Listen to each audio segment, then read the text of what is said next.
Alright, kale nziramu okubaaniriza nateera emwasuze mutya. Abantu mu byalo eyo okuva edda n'edda bajjajjaffe bakusanga eddagala lino ery'ebimera oba ery'obutonde okujjanjaba respiratory diseases, skin diseases, ensonga z'omu kisenge eyo bajjajja baatufuliranga eddagala era omwana oba afunye ekiwundo oba afunye allergy oba ki bagendanga mu nnimiro ne banogayo bunozi omwana n'awona oba omuntu yenna n'ab'embuto n'abaani abo medicine ono azze nga abeerawo akaseera ne kayitingana bwe katyo naye era wano we twogerera eddagala lino abangi basinga gamba nti lisinga kukozesebwa mu byalo eyo lwaki nti bano abasawo abakozesa eddagala lino ery'obutonde omusawo omu asobola okujjanjaba abalwadde wakati w'ebibiri n'ebina ate ekyo kiri bw'okigerezaagerezanya n'abasawo b'omu ddwaliro gana bwe batusanga omusawo omu ajjanjaba abalwadde emitwalo ng'ebiri ate awo waliwo easy accessibility waliwo omuntu ono ajjanjaba mangu omuntu n'agenda naye kati katubitunuulire ebisingako awo Dr. Geoffrey kabitubuulireko is a pharmacist and also a dermatologist. Wasuza otya musawo? Bulungi nyawo. Wasuza otya nyawo? Gyendi. Buuza ku bantu baffe. Abantu baffe abatulaba ku Mwasuze mutya NTV ne Spark TV mbabuuzaako era mwasuze mutya. Amanya nze Dr. Geoffrey Mukasa okuva mu Nsale Health Products. Okay. Ebintu bino nno bikuguseemu because mulimu okunoonyereza mulimu bingi nnyo emirimu gyanjawulo emuli emirimu egyo paka wootuukira ddala nti kati oli musawo ajjudde oyita mu bitendera ki okutuuka wano wootuuse kubanga si buli muntu nti asobola okujjanjabisa eddagala ly'ebimera.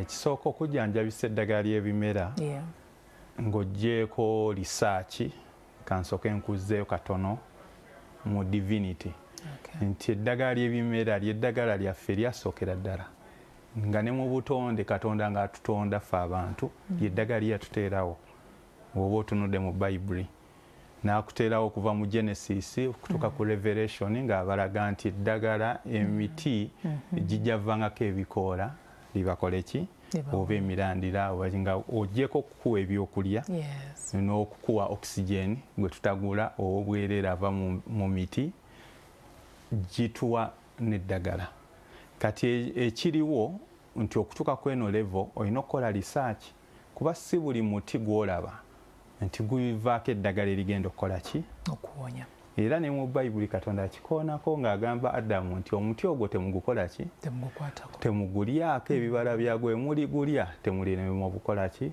obutafa timujja kufa singa mulya ku muti ogwo era ne bawalaza empaka ne bagulya ekibi ne kijja ne tutandika okukola ki okufa kati nti eddagala ekintu okuba nti kiri nakyo oba kya muti oba its herbal tekitegeeza nti kiri safe. Not every herbal medicine is safe medicine. Olina okuba ng'otegedde research kuba mulimu emiti nga gya butwa nga n'ebisolo byennyini we biba biri mu gundi tebigikola ki tebigirya tebigikombako kuba bimanyi byo bitegeera nti omuti ogwo w'ogukozesa gujja kutta kati ffe eno mu bantu ffe okuba nti tulina amagezi ag'enjawulo tusobola okukola research ne tutwala emiti egyo mu labs waliwo labs wano mu Uganda ezituyambako okukakasa ng'oggyeko kuba nti ogusomye n'omanya nti omuti guno gulimu kino na kino na kino na kino kuba kati waliwo courses za botany ezisomesa ku miti n'eddagala na buli kimu weegiri wano e Makerere University weeziri Botanical Gardens Entebbe weeri egyo gyonna emiti gy'olaba mu Botanical Gardens givaako eddagala lwakuba nti gw'ogiraba bulabi n'onyumirwa n'oweggamu ekisiikirize kati mulimu steps z'oyitiramu ng'oggyeko ku identifyinga kuba kati ffe nga pharmacist pharmaceutical scientist we identify a tree n'omanya nti omuti guno guyina bino na bino na bino so ngubalamu okujjanjaba endwadde zino na zino. That is just drug discovery ng'okivumbudde nti omuti guno gusobola okunzijanjabira endwadde zino na zino mu bantu then w'omala okufuna omuti ogwo okola otwala sample za products zokoze nozitwala mu bitongole kati nga waliwo Natural Chemotherapeutic Research Institute. Yes. Nekola nekuwa phytochemical analysis report nomanya nti omuti guno specifically guli mu kino na kino na kino. Yes. Nokola botanical identification y'omuti ogwo era bagikola n'obawa sample y'omuti ne bakolera botanical identification report. Then ekakasa yebanga ogamba nti okunoonyereza okakasize ddala mu miti gino gyonna guno omuti yani kikiringa okunoonya DNA ey'omuntu ogamba nti Stella ani amuzaala yamulaba wano naye taata we yani jjajja we yani yaki oyinza okuba wabakayanira nga basatu naye we bakola DNA egenda pinpointinga kwani ddala ani yo parent. Kati ne botanical identification report weba te pinpointinga nti omuti guno gubiroginga mu family eno era yeno species yago era gwe guno na guno such that nti wabawo continuity in production y'eddagala eryo nti togenda leero kozesa omuti guno ate nkyokozesa guli ate luli okozesa guli eddagala lijja kuba likyuka kuba bwe banaakola tests nga reports ezisoose tezikwatagana ziddako kitegeeza nti okyusizza emiti. Kati eno botanical identification report ekuyambako okumanya nti this species is the only species gye tugenda okukozesa within DC wabeerewo continuity nti gwe n'owoba ofudde ekintu kisobola okubeerawo emyaka 5 10 meka kuba someone will follow the route map gyokoze eki gyokoze. Kati ekyo etukimala mugendako mu tutwala sample ezo era mu government analytical laboratory eyo yekebera ne DNA wano yesale goye buli kintu kyonna mu ggwanga kibanga bagambya kino si bwe kiri kikikola ki kati otwala eddagala eryo mu government analytical laboratory ne batestinga safety nti terisobola kozinga bulabe bwonna eriki eri omuntu ezo standard eyo safety eyo tests ezo ziri ku World Health Organization standard nga olaba UNBS standard ekebera ebyomutindo kati okebera ebyeddagala okuba nti biri ku standard tukozesa standards za World Health Organization kuba ffenna yetutwala ne NDA nayo is a member of World Health Organization.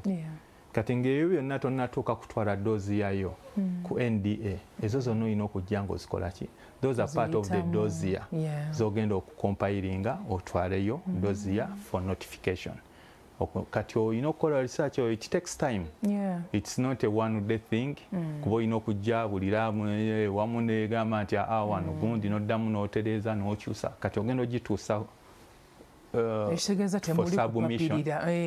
for submission ng'okakasizza nti ekintu kyo actually oba olina ne testimonials already. Kakati bwe tuva ku ekyo era ne tukola kye tuyita chemical profiling era nakyo osobola okukikola ku analytical laboratory kuba yekikola then nazo n'omanya eddagala lyo buli kimu ekirikola ki ebirimu kati womala okumanya ezo ze tuyita phytochemicals kuba ebimera biba na phytochemicals neomanya nti kati zino phytochemicals buli kimera kirina ebyakyo ebyenjawulo kati nomanya buli phytochemical interacting at the cellular level that is the mechanism of action y'eddagala eryo nti buli kino ekiri mu ddagala lino kyetuvumbudde oba kyetuzuddemu kiinteractinga bwe kiti mu mubiri bw'okinywa kikola bwekiti ne bwekiti dosage yakyo erina kuba bweti ne bweti kuba wokiteekamu mu bungi kigenda kukola bwekiti kuba buli ddagala lyonna keriba eriri conventional lirina side effects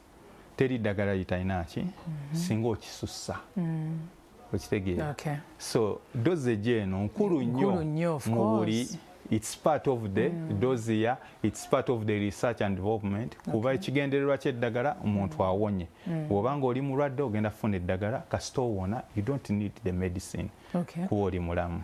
tulaba abajjanjabisa eddagala ezzungu wakinsomesa nga conventional medicine. Yes.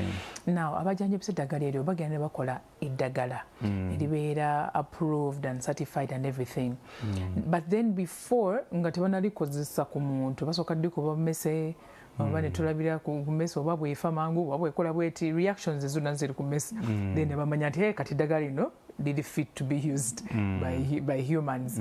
Kati kuwano ku habu eddagala lino eriva mu bimera mwina mwe mukolayo tests ku bintu oba ku bantu before you actually know that ekiguuna nno kino kiwona okussa eddagala bwe riti.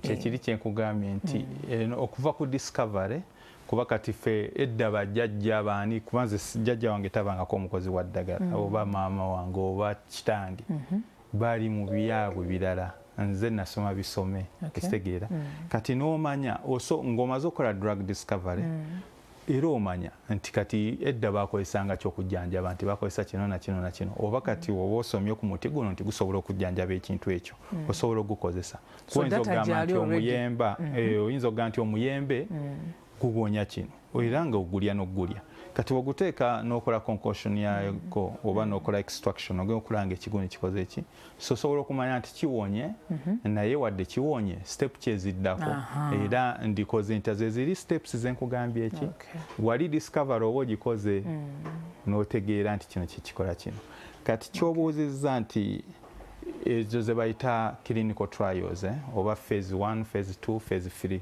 kati eddagala lyonna okubeera notified liba limaze at least phase 2 clinical trial wano we bali notify nga ligenda mu phase 3 clinical trial nga ligenze ku mass usage awo abantu millions of people bagenda kukozesa kuba baba bategezezze ensi yonna nti eddagala lino liwonya kino naye ni phase 2 we wabeera sampling gundi akozesezzaako gundi olina abantu nga 2 10 bimeka abakozesezza abasobola okuwa obujulizi naye not at the largest scale kuba buli muntu alina reaction ezza zagenda okukola ki kati welibeera mu phase 3 trials eddagala lyonna lyolaba mu malwaliro liri ku phase 3 clinical trial era likyagezesebwa yensonga lwaki omusawo asobola oddikuwa anti ye phase 3 clinical trial liba liri mu mass population era basobola oddirikoolinga wali okiwuliddeko ne baga eddagala lino lireactinze bubi n'abantu it's withdrawn era basobola n'oddikolako repurposing kati repurposing kyetuyita drug repurposing kankuwa example ya Viagra buli omu amumanyi Viagra wamaanyi gaki kakati Viagra nga bamu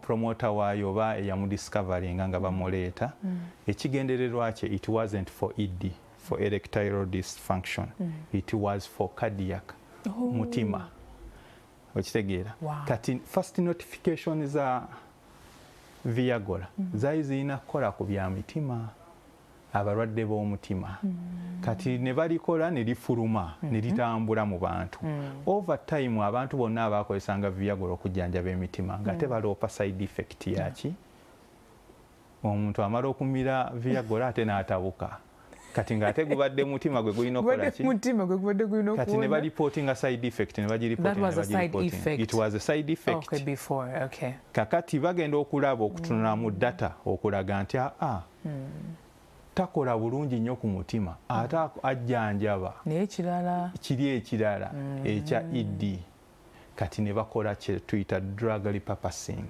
so ne baddamu okudata gwe bakolekitinze that is phase 3 clinical trial ne baddamu ne bakola drug repurposing wali mu phase 2 abantu balaganga ab'omutima nti bakola ki n'olwokuba it was a small population so bo balaga effect ennungi era alikola n'akakasa nti ku mutima kiki era na promoting that indication netwalabanga ate olimize ate omutima ne gwabika kakati ate gwayabika ano omuntu nakutuka kubabanga womira overdose okitegeera kuba egenda pumping omusayi mungi nnyo kakati we bagenda oloopa nti ate ekola kuki ku ED abasajja abateesobola bulungi kati ne balikyusa ne bakola drug repurposing ne baddamu ne bali notifyinga ku to erectile dysfunction.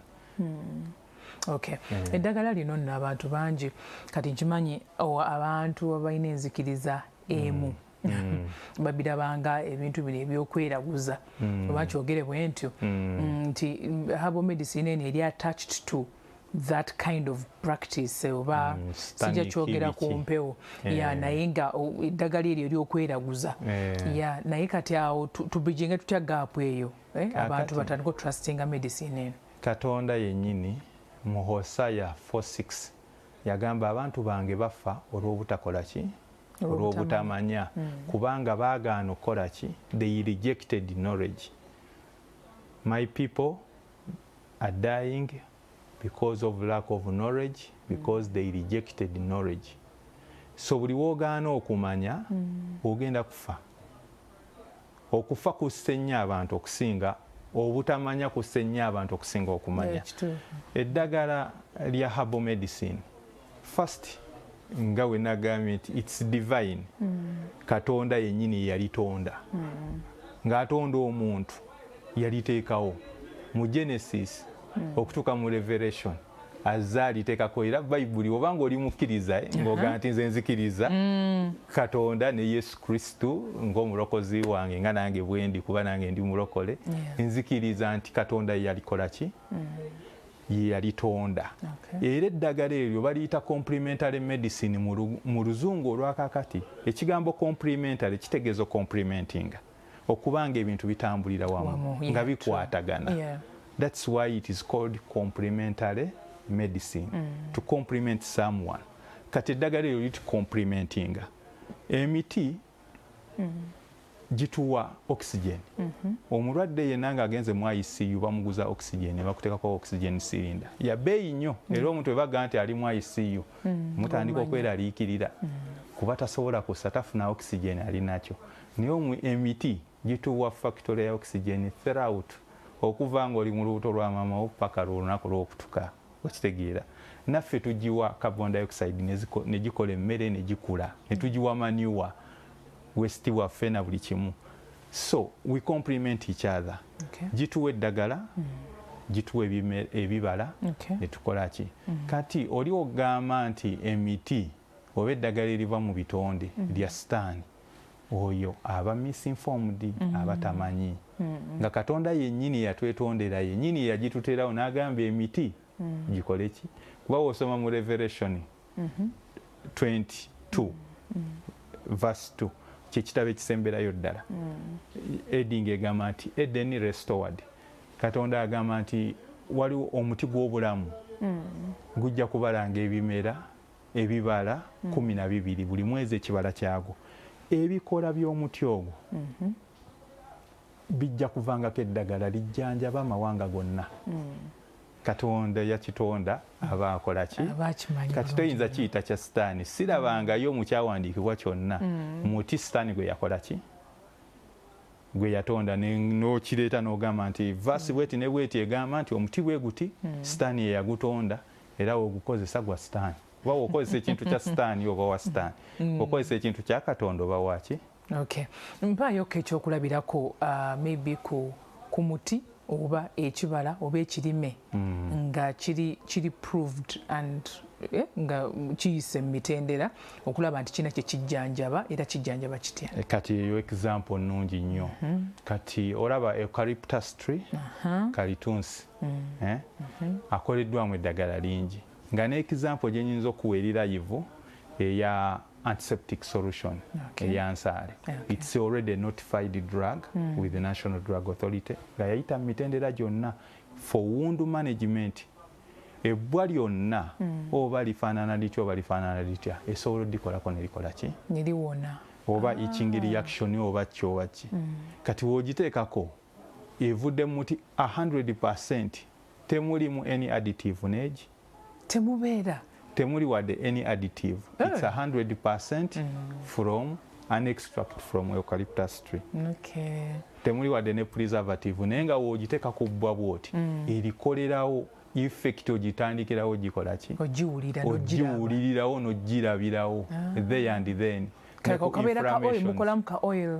ebanga oli wagitunira n'ogitunira labanga amazzi because it's an extract eri ku scientific level ng'ogitunira bw'oti you cannot even know nga bw'olaba katugeze bayinza okuterawo ne giraasi ya acid ne bakuterawo ne giraasi y'amazzi ne bakuterawo ne giraasi ya oba soda kyona omweru sprite ne bakuterawo giraasi ya antiseptic ne acids endala oba n'ebirala if they put there can you distinguish n'ogamba nti ono acid sigenda munywa gano mazzi kino ki ekiyinza obyawula lab tests oba science yagenda okugamba nti this is an acid tonywa ukitegeera wadde bifaanana crystal clear this is an antiseptic solution this is water this is soda and of course wabeerawoko eddagala line conventional medicine ne twagamba ezzungu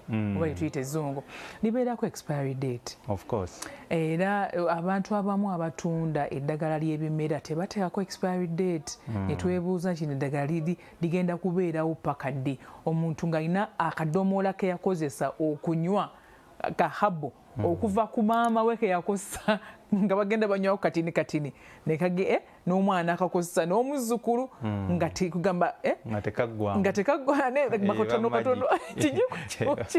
but what I'm trying to mean is eddagala lino balitereka for long and I believe there are side effects of course subanga bwogamba nti no nga eucalyptus whatever spray ey'ebiwunde eva mu nsaali temutekamu additives zonna kaki ekiri kuuma nga bweriri era nga lisobola okukola for long liba ne potensi yalyo lyo lyennyini liba nga woolidde ekigambo antiseptic lijjawo sepsis condition yeyo condition allowing microorganisms to grow nga naawe omuntu wennyini bw'oba olifunye ne ligendamu obuwuka lisobola gettinga septic then n'ogenda mu sepsis condition yeyo n'oba nga ofunye multiple organ failure n'osobola ozikira omulundi gumu olwa contamination gye wafuna kati lyo lijjawo a septic condition that septic condition yensonga lwaki n'erinnya antiseptic lita obuwuka nga ddyo so wadde nti libutta naye era libeerako expiry date expiry date eva mu bintu bingi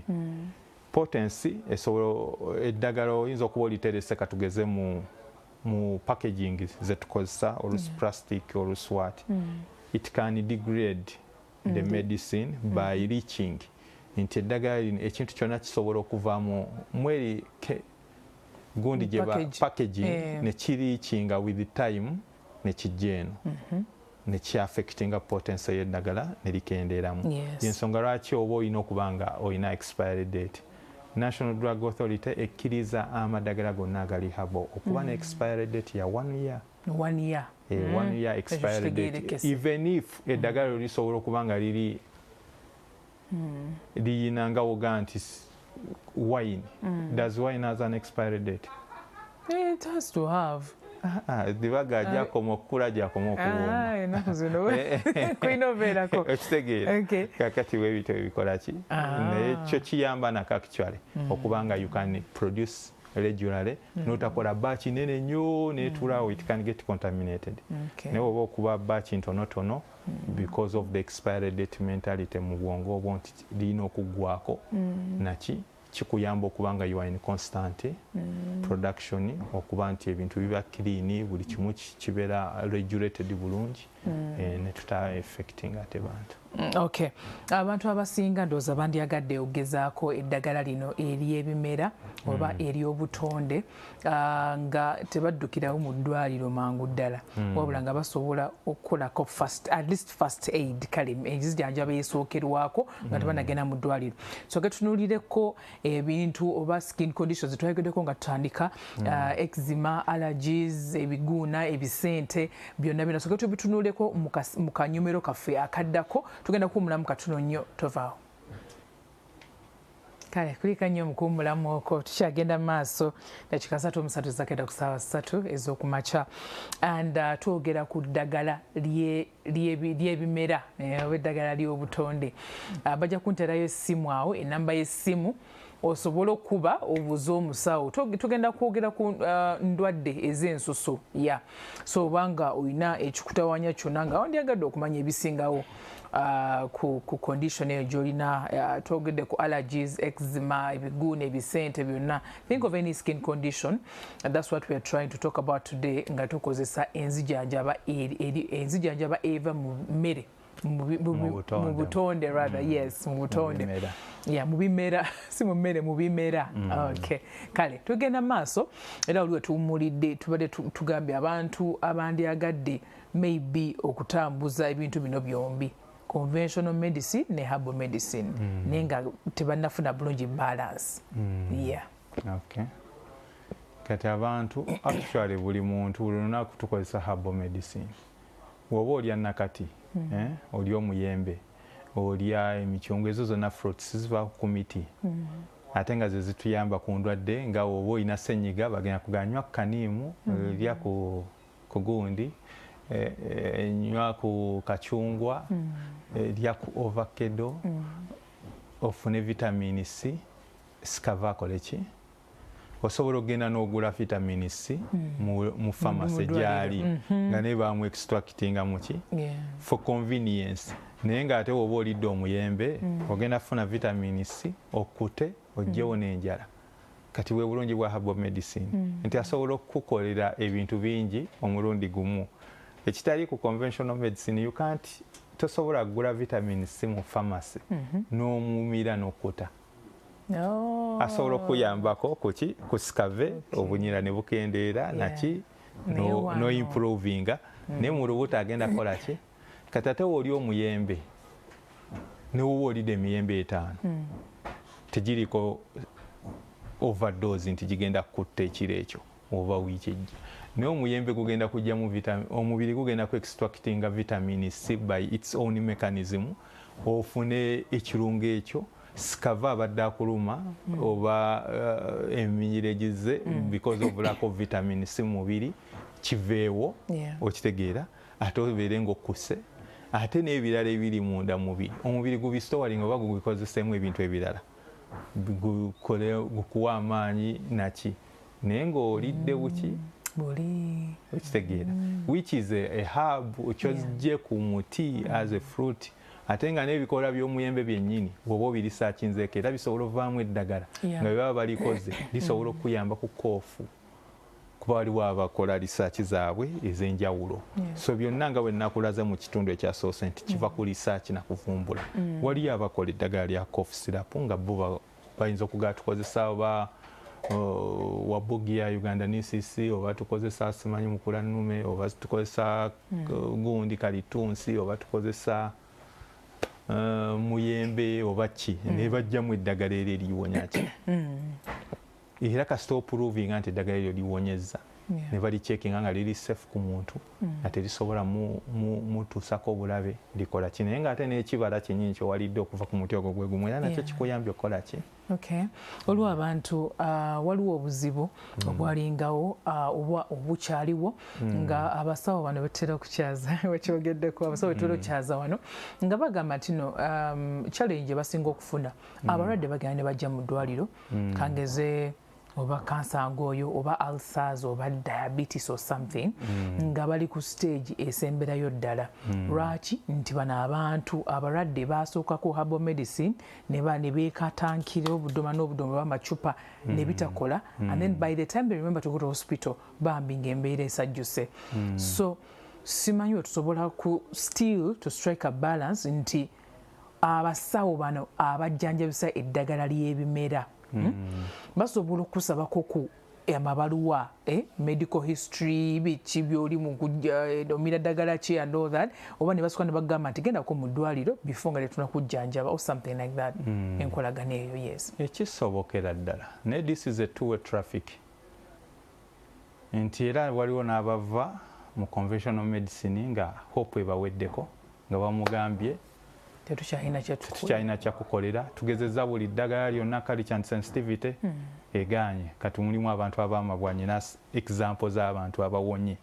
nga badde ayina ebbwa waliwo yalina bululi ulcer oli atamanyi buluuli alusa osobola ogenda ku Google n'oteekamu buluuli nga owulira ekigambo alusa ojja kulaba amabwa ekika ekyo nga bakoze culture and sensitivity zonna zikoze eki alina amabwa 3 ku kugulu kumu nga proposinga nakutemako ne bamugamba we've done our best eddagala lyonna lye bayinamu lyoyinza okulowoozaako mu Uganda nga liremeddwa naye herbal medicine namujanjaba eryaffe lyetukola wound management gyewalabye n'amalala n'awona bulungi nnyo within 4 months nadda ku magulu ge n'atambula n'akola family nebeera bulungi waliwo abalala ab'ekizema waliwo abalala kinaye that was a fatal case kuba ebbwere lyali lisobola okugetinga sepsis n'abeera contaminated kuba olwedde eddwaliro yali takyasobola ddi affordinga nga costs ziba nnene nnyo ng'alina kudda waka kati wano abantu do they just abuse herbal medicine abalwadde b'ogamba oba kiri ku basawo abajjanjabisa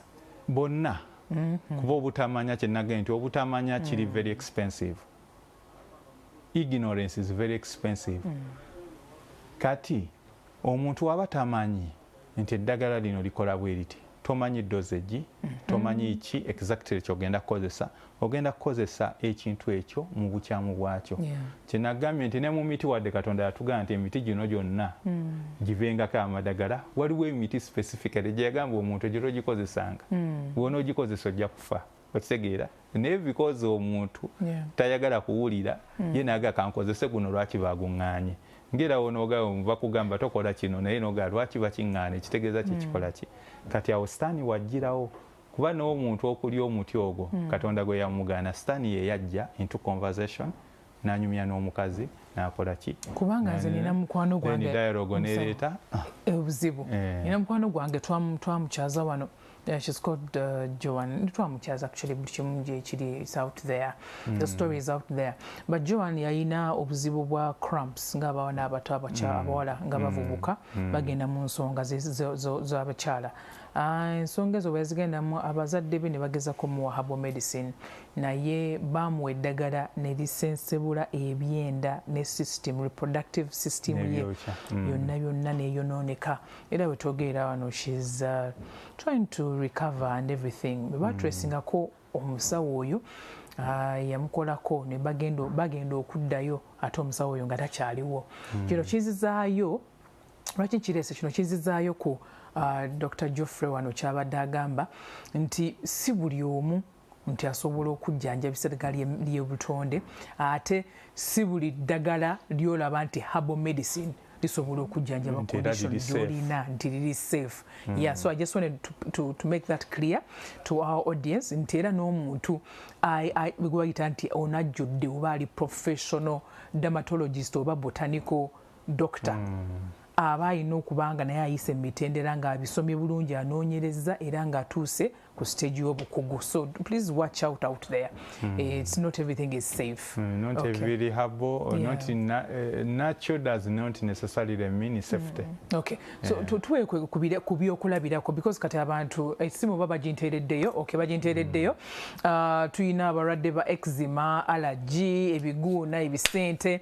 Give us some of those ebintu bye tusobola okukozesa oba eddagala erimu lisobola okukozesa nga lya herbal to heal the diseases. Kakati kanku example eringa okuba ennyangu kuba ziri endala endwadde wabeerawo that scientific ground n'omanya nti wadde eddagala livuddemu eucalyptus naye basobola li extractinga basooka kuli extractinga ne bali testinga n'olikozesa tosobola kukwata muti gwa kalitunsi olw'okuba omanyi nti eddagala liva mu kalitunsi n'ogwesiiga n'owona okitegeera guba tegujja kugenda ku cellular level kujjawo kirwadde ekyo naye kyenyinza okuwa nti nga wolaba allergy allergy abantu tubeera affected by different allergy allergens kireeta allergy ze tuyita allergens and ze zireeta immune system zaffe okureactinga so osobola okubeera nga oli exposed katugeze waka nga waliwo omuti tuyina essimu. Okay. Hello oli kumwasuze mutya ssebo bannyabo olina kyoteesa oba kyobuuza? Oh dear, avuddeko, so sorry. Kakati nga waliwo emiti ogeza omuti ogwo gwa bikoola mayanga guyina ebimera flowers nga oba gukola pollen oba gukola ki nga go inhalinga pollen oyo oba wakugendako ku lususu you react kitegeera n'ofuna ekirwadde kya allergy n'obanga buli kadde weetakula immune system yo respondinze nga ky'olina okukola okuziyiza ekirwadde ekyo is for prevention purpose. Olina kukizuula tuyina bessimu okay kankusala ekyeminu musawo. Hello. Hello? Yes, Sebo. Oli kumwasuze mutya intervene activity kwogera ku ndwadde ez'ensusu. Hello? Hello. Nkuwulira Sebo. Good morning. Good morning. How are you?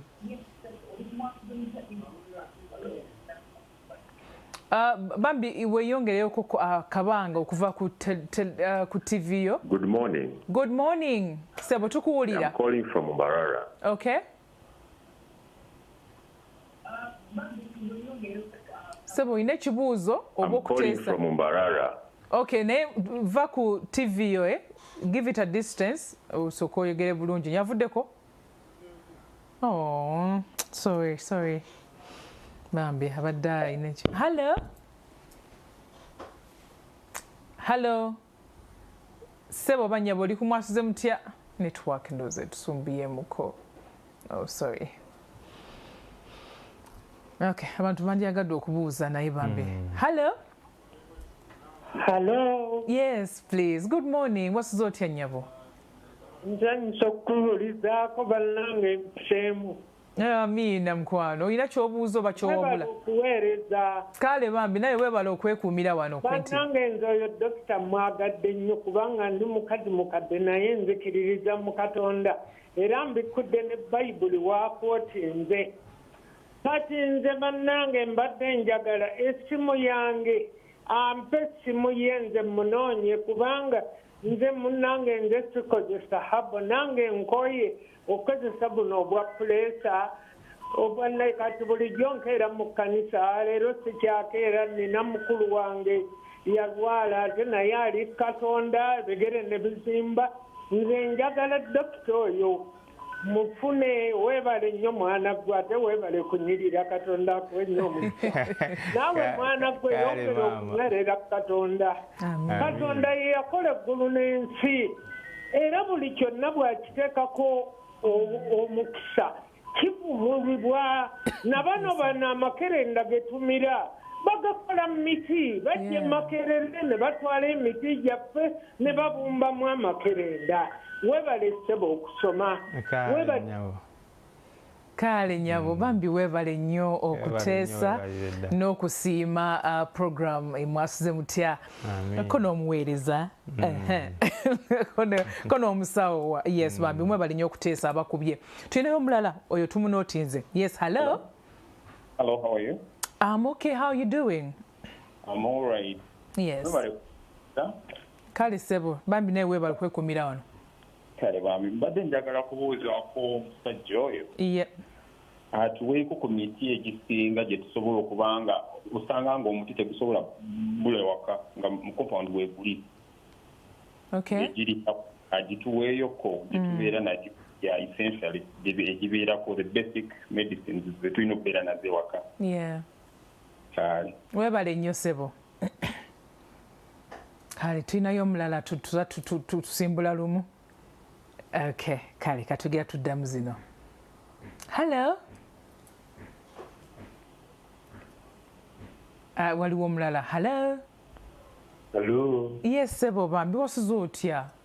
Wasuze mutya mu studio? Gye tuli munange wasuze otya Sebo? Wasuze bulungi nkubite n'ekikuule. Yes, Sebo. Wali kyembadde mbuuza. Waliwo ebintu bya haba ebirinamu obuzibu wabeerako limitation za training institutions kugamba nti no ssomero batraininga abasawo baganda lino ssomero batraininga bano so tusobola kugendera ku kingaffe ku balwadde wetusobola okugamba ono omusawo mulungi talina buzibu kubanga olaba bino byekizungu babeera ne license bagamba ono yasomera eno alina license bw'oyingira mu dduuka yeraba license abana bwetunyonya abaana ba habu tukola tutya. Yeah. Okay. Thank you so much. Thank you. That's a very important question. amwebale nnyo okubuuza ebibuuzo bino era byankizo nnyo naye balina okwekumira wano kale musawo nga tetunamala bambi akaseera tusigazayo katono naye omukyalo oli yasoose okuba yadde agamba alina bambi pressure and everything naye akooye nooza amadagala ga conventional medicine oba amadagala amazungu tumukoledde tutya oyo omukyalo oyo ajja kunkontaktinga tujja kulaba engeri okay. Yasabye enamba tujja gisoma ndooza nga tumaliriza omulala agamba examples oba ebyokulabirako ebibala oba emiti gye basobola okusimba ewaka kubanga tulaba wano tugulanga ebimuli and everything oba netugulayo omuti tuguteeka mu home garden awo biki bye tusobola okubeera nabyo ewaka ebisobola tuyamba emiti gye nandiwagidde buli muntu okusimba gy'emiti gy'ebibala emiti gy'ebibala simba ekitafeeri simba emiyembe simba emicungwa simba ffene ng'ogyeko okuba nti bigenda okuwa ekyokulya nalyo lyennyini ne byolidde nalyo ki ddagala olina endwadde ennyingi z'osobola oziyiza ng'olya fruits kuba n'omulwadde woolwala ng'obadde olya bikefusi olya sore to sent okwogera ku ekyo naye woba olya ebintu ebisiike tukijjewo bannange munsonyiwe naye woba olya ebintu ebyo ebiri fried ebiri gundi fast foods zonna nga tolya nnyo organic foods waliwo endwadde z'osobola developinga naye n'abasawo bennyini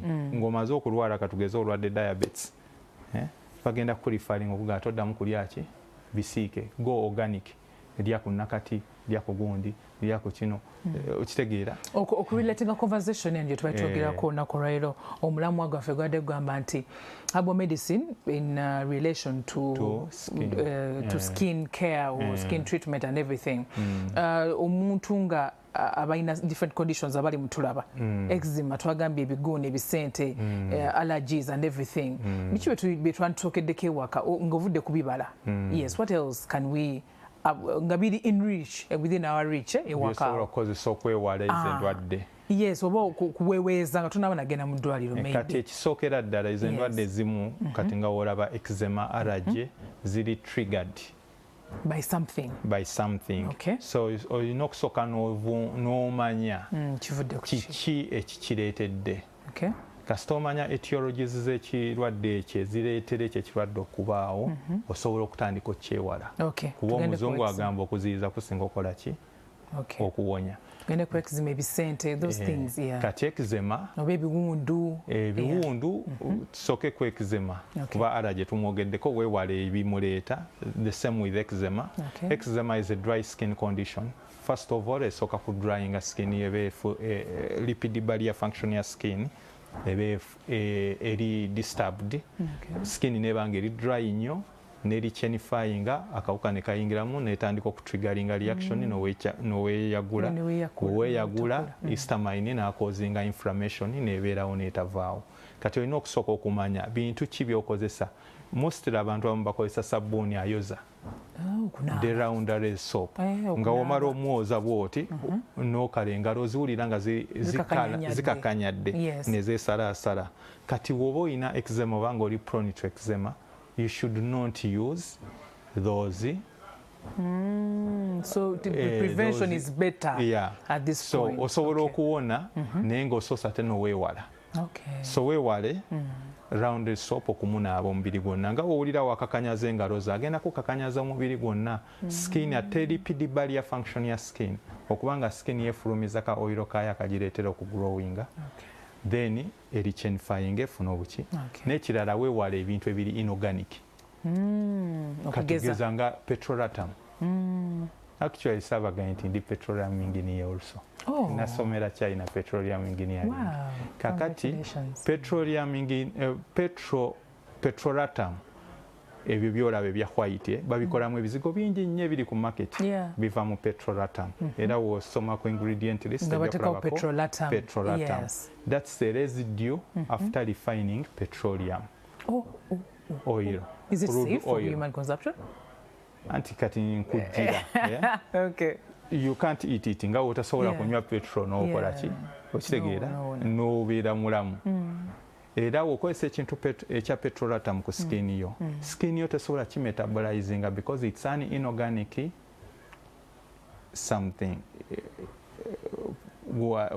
substance nga ate bw'oba nga weesize ka oil kosobola okulya oil ava mu plants tumulya kuba gwe tusiikisa yena oil oli bamuyita oil naye yagenda mu motoka mu bintu ebiri nani living kakati ffe tuli living naye ne tukozesa ebintu ebiri nani living ku mibiri gyaffe ebyandibadde bikola mu mamotoka nga giriisi kukola ki okitegeera kati ebizigo ebiri heavy kati ebizigo ebiri heavy wokisiiga ku skin yo skin ye erina powers bbiri erina kye tuyita sweat power econnectinze ku sweat gland yefulumya entuuyo entuuyo zino ez'amazzi entuuyo z'amazzi tezifulumira ti the same outlet ne oil kati oil afulumira buli wolaba ewali akooya ku mubiri gwe wafulumira ki oil nga connectinze ku sebaceous gland oba oil gland kati excretinga oil wadde byonna bitambulira mu musaayi gumu kuba bibeera emulsified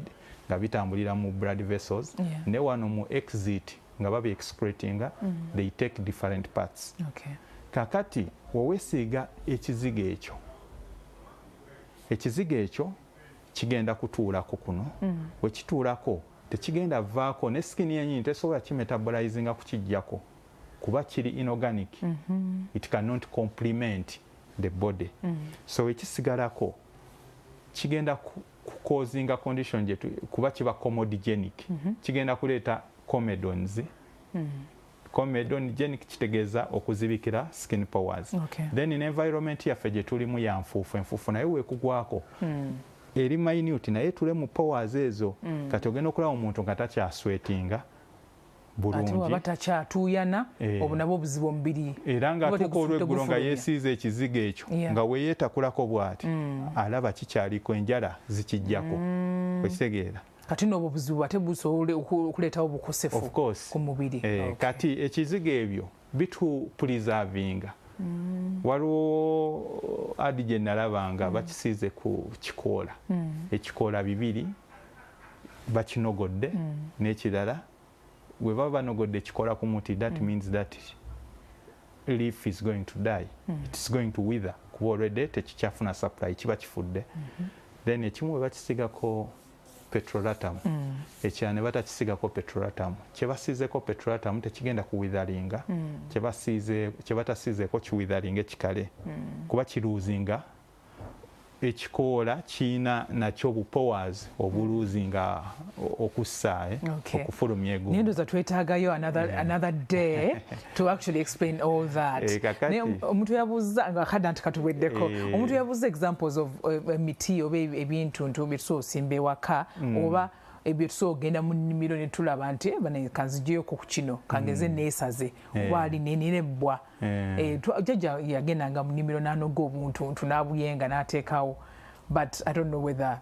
we are allowed to do that. Kati awo tuba tugenze mu heritage ate ffe tuli scientific. No, I'm saying like eddagala tinawe lyokusa olijja eri mu nnimiro. Anti kyeŋŋamba naye lyaffe liri regulated liyita mu process. Kakati sisobola kugamba nti genda oggyeyo oba omululuuza oba kyoba oyinza okugujjayo ng'embwa eyina oba ente eyina tugeze Brusela yafuseewo oba yakoze eki oba yaliddeko omuddo ogwo guli contaminated n'ojja n'ogusiiga ku ki ate naawe n'ofuna akawuka kotandifunye kuba lino eriri regulated liba liyitamu GMP oba gye tuyita good manufacturing practice nti balyoza liba prepared well for human consumption era nelijja neliyita mu mitendera balicheckinga safety oba mulimu E. coli oba mulimu ki oba any disease causing contaminants bwe babisanga nga byonna tebirimu nebikola kyera bwe lisangibwa nga lirimu any parameter eraga nti lirimu akawuka oba anything that can cause infection ku muntu terisobola tambula genda ku notification. Okay, waliwo omuntu yabuuza, thank you so much musawo, waliwo yabuuza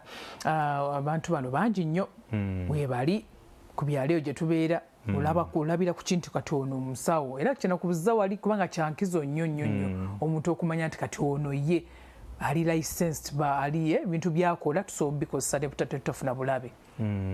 Kati eddagala lyonna mu ggwanga muno mu Uganda liri regulated by National Drug Authority.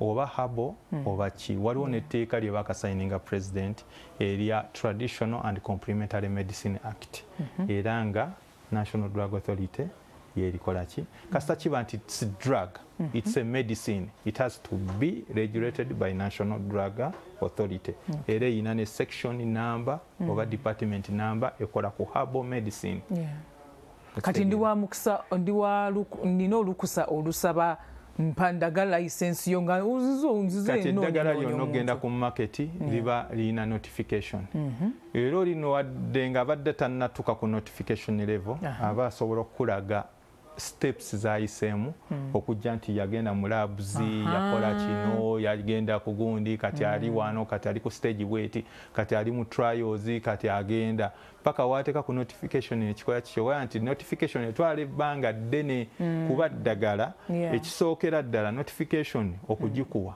eddagala eryo liba limaze okakasibwa nti liwonya naye bo gw'olina okuliwaayo gwalireeta olina okubanga naawe okakasiza nti likola ki likola so ensonga lwaki ojja okola trials ezo waliwo phase 0 phase 1 phase 2 ezo zonna phase gwe kujja nga okakasa ng'ate w'oyita ne mu process ziri ezigenda odifuula convention kuba ekigambo certificates babawa ebiwandiiko buli labu gy'ogendamu erina okuwa ebbaluwa kuba ezo ebbaluwa ze zikola doozi yagyogatta negenda mu National Drug Authority ne bakola evaluation eddagala eryo ne balikkiriza. Ennamba lwebambi omukyalo oli yasabye ennamba kati ennamba yange eri 0789 261 851 oba 0789 261 851. Toyanza nnyo toyanze geka mbasibulire wano obadde mulayi mulungi namwe abakubye amasimu mwebale nnyo n'abaweereza message sobedde zisoma naye olulala tulizisoma kale mukama bakumire mwenaba.